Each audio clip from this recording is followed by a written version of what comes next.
السلام عليكم ورحمة الله وبركاته. أهلا ومرحبا بكم في قناة الشيف أبو بلال وحلقة جديدة إن شاء الله.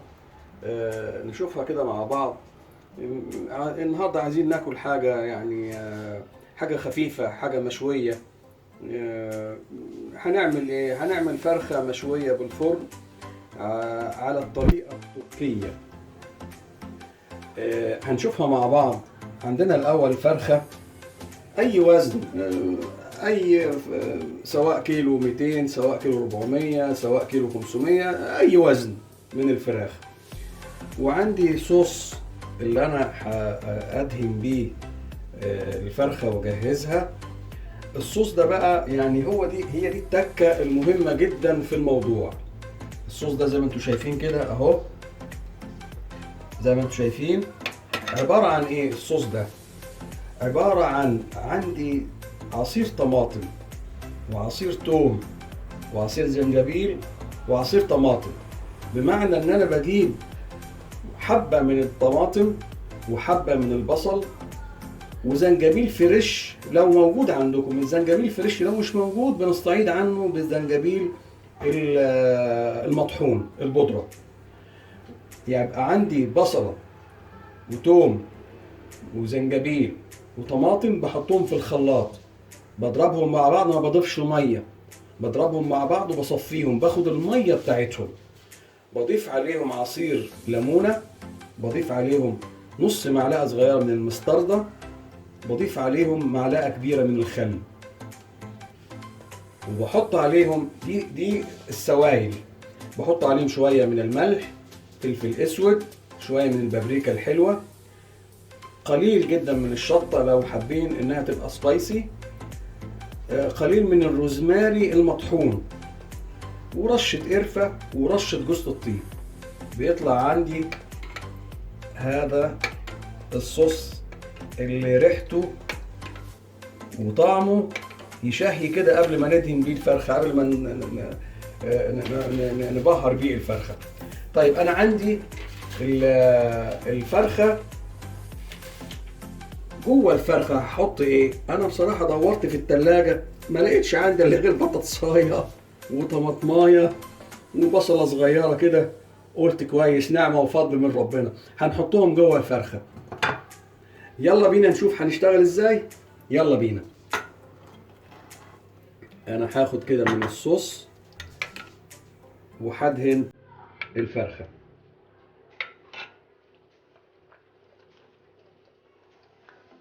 هدهن الفرخه بالكامل زي ما حضراتكم شايفين كده اهو.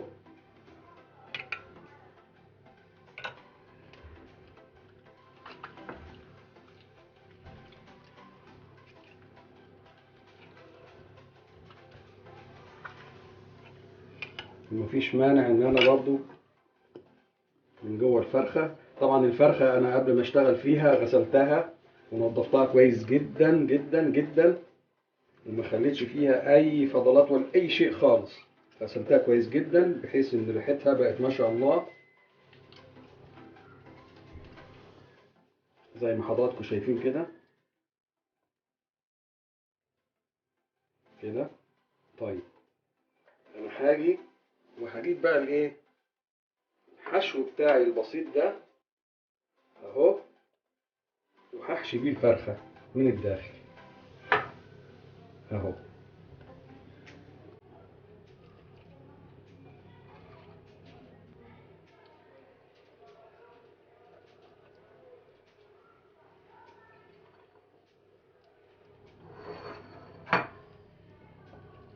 كده انا حشيت الفرخه، وهديها معلقه من الصوص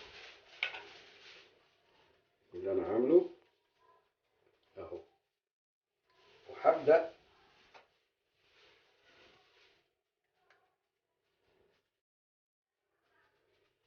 وهربط الفرخه زي ما حضراتكم شايفين كده.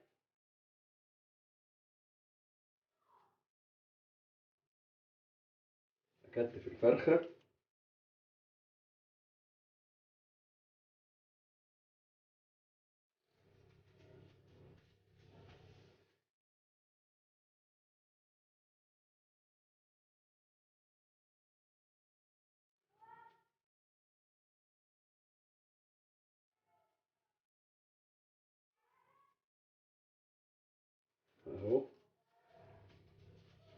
طبعا الحبل اللي انا بربط بيه ده حبل مطبخ، الخيط ده خيط مطبخ. تمام. وهاجي كده على الجناحات دي وهاخدها كده اهو، اهي. هاخد دي كده ورا الفرخة،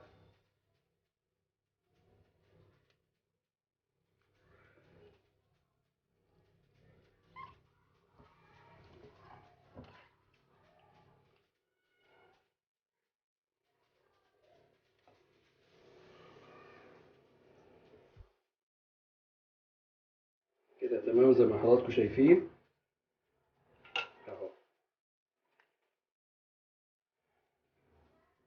طيب الخطوة اللي جاية انا هعمل ايه؟ انا هجيب عندي ورق الزبدة.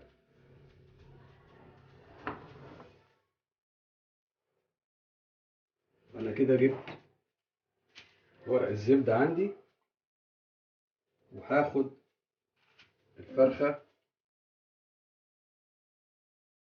على ورق الزبدة اهي، تاني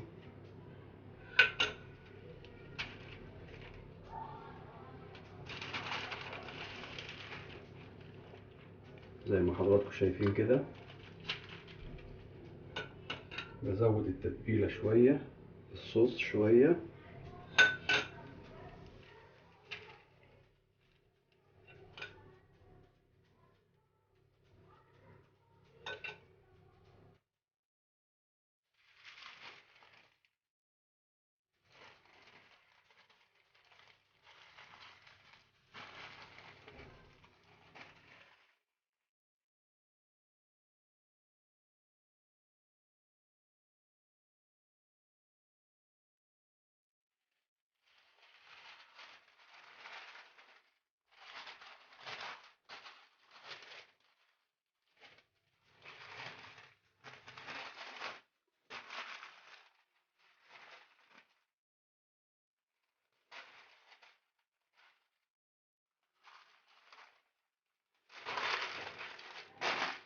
زي ما حضراتكم شايفين كده. خليني اجيب لها ورقة تانية.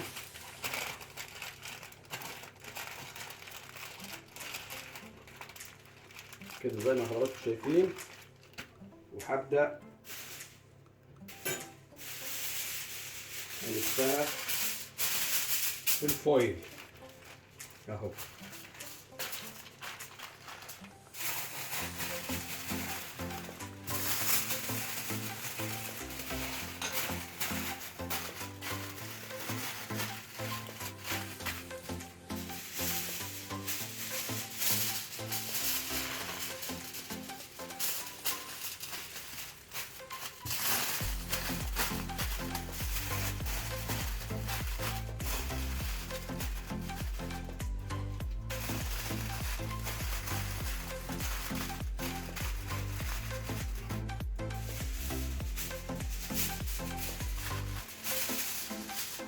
الفويل مهم جدا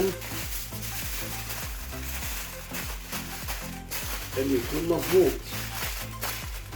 يحكم الغلق على الفرخة عشان يديني نتيجة ممتازة. شايفين حضراتكم اهو اهو اهو.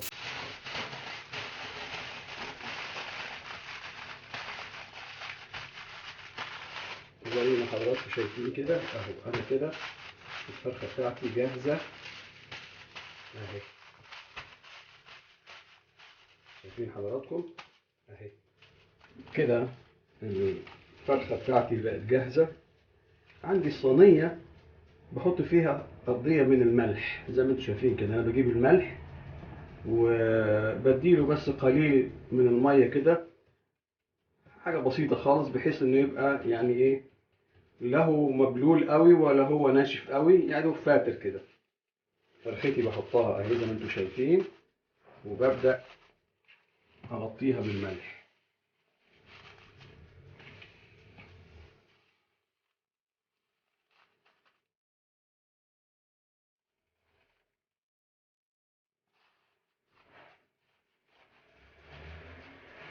ممكن الصينية دي معلش تكون صغيرة، لا احنا هنستبدلها بصينية أكبر شوية. كده احنا اضطرينا نغير الصينية لأن الصينية طلعت صغيرة شوية كده زي ما انتم شايفين. أنا هغلفها كلها بالملح زي ما حضراتكم شايفين كده اهو. دي طريقة تركي اللي بيشووا بيها فراخ في الفرن وبتطلع رائعة جدا جدا جدا.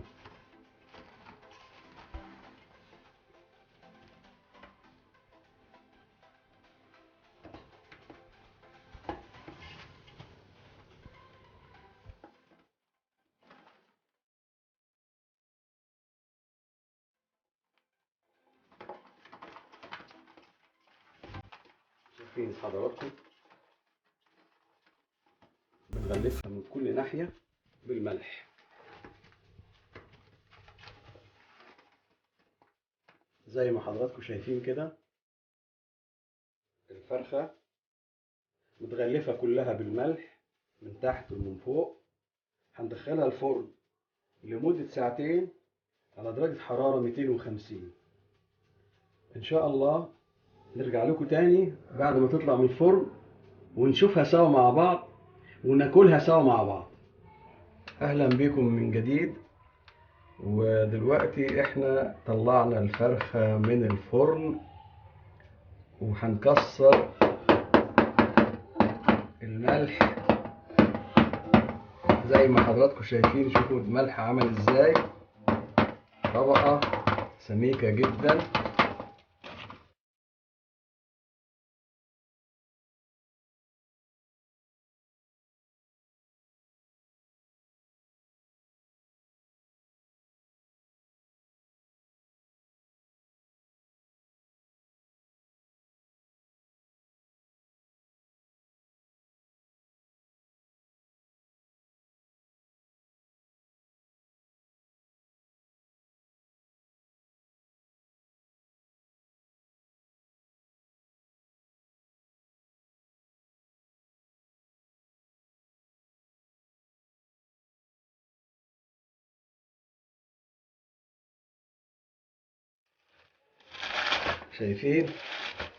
شايفين الجمال. فتحنا على الفرخة الآن، شايفين الجمال. ما شاء الله ما شاء الله ما شاء الله. مش عايز اقول لكم بقى ريحة وطعم ايه، جنان. ريحة وطعم وشكل حاجة ما شاء الله ما شاء الله ما شاء الله. يا ريت تجربوها. ما شاء الله ما شاء الله.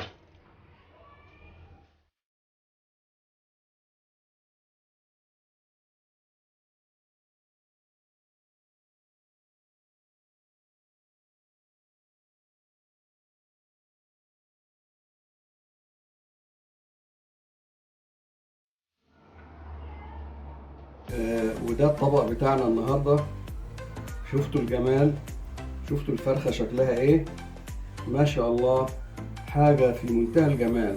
الريحة والشكل والطعم حاجة تشهي النفس. طب انا بس في ليه عندي شوية ملاحظات كده عايز اقولها على الوجبة الجميلة بتاعتنا دي. انه احنا الدجاج لازم افضل شيء له انه يتحط في المارينيشن بتاعته او التتبيلة بتاعته مدة لا تقل عن 12 ساعة. يعني احنا بنتبل الدجاج وبننقعه في التتبيلة بتاعته ما لا يقل عن 12 ساعة. هيديني تيست عالي جدا ورائع جدا وهاخد طعم ما حصلش. انا هنا عملته سريع، تبلته وخدته في الحال وعملته سريع وبرضه طلع ممتاز جدا. لكن افضل واصح وتيست عالي جدا انه الفراخ تقعد ما لا يقل عن 12 ساعة في المارينيشن بتاعها. احنا طبعا هنا بنستعمل مع الوجبة بتاعتنا الجميلة، حاطين معانا كاتشب ومعانا مايونيز ومعانا شيبسي ومعانا سلطة خضراء. لو تلاحظوا انا هنا ما شلتش جلد الفرخة، مع ان انا دايما في كل الاكلات بتاعتي انا بعتمد شيل الجلد، ما بخليش جلد الفرخة. وده اصح طبعا. بخفف الدهون شويه وببعد عن نسب الكوليسترول العاليه. وده بيبقى افضل تقريبا يعني. فبحافظ على بشيل الجلد، لكن في المشاوي بالذات انا بخلي الجلد، لان الجلد بيحمي لي اللحم من انه ينشف. طيب الصوص اللي انا استعملته في تبهير الكابوهار للفرخه، ممكن الاصناف بتاعته كتيره، ممكن نستغنى عن اشياء كتيره جدا منه. ممكن بالملح والفلفل الاسود والبابريكا، الثوم والبصل، الحاجات الخفيفه بتمشي، مفيش مشكله فيها خالص. طيب حشوه الفرخه من الداخل، انا حشيت بالشيء المتاح اللي موجود عندي. يعني ست البيت الشيء المتاح اللي موجود ممكن تحشي بيه. لكن انا عندي حشوه ممتازه ممكن اعملها. انا ممكن يبقى عندي رز مستوي.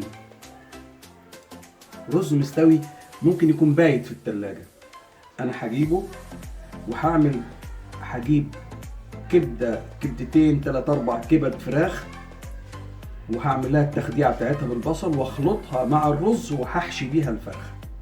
هتطلع شيء ما حصلش، شيء في منتهى الجمال، طعم وريحه ما حصلتش. يا ريت تجربوها. طب انا ممكن بس الرز يكون مستوي. ممكن اجرب كمان احشيها بالفريك بس برضو يكون مستوي. ليه يا جماعه انا بقول مستوي؟ الرز بيستوي في ميه، الفريك بيستوي في ميه. انا هنا ما عنديش ميه في الفرخه. على قد ما تقعد في الفرن الحشو اللي جواه مش هيستوي لان مفيش ميه. الرز بيستوي في ميه، نسبه ميه معينه، والفريك نفس الشيء. اللي يقول لي انا بحشيها ورق عنب لازم يكون مستوي. حط ورق عنب ني لا يمكن يستوي، مش هيستوي.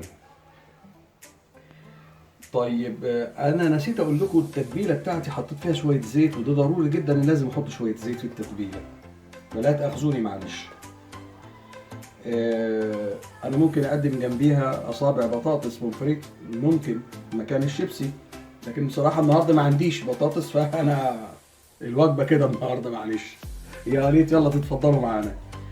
يا ريت لو عجبكم الفيديو تعملوا لايك وتعملوا اشتراك في القناه، ادعمونا بالاشتراك في القناه. والى اللقاء ان شاء الله في حلقه قادمه مع الشيف ابو بلال. شكرا لكم ونستودعكم الله.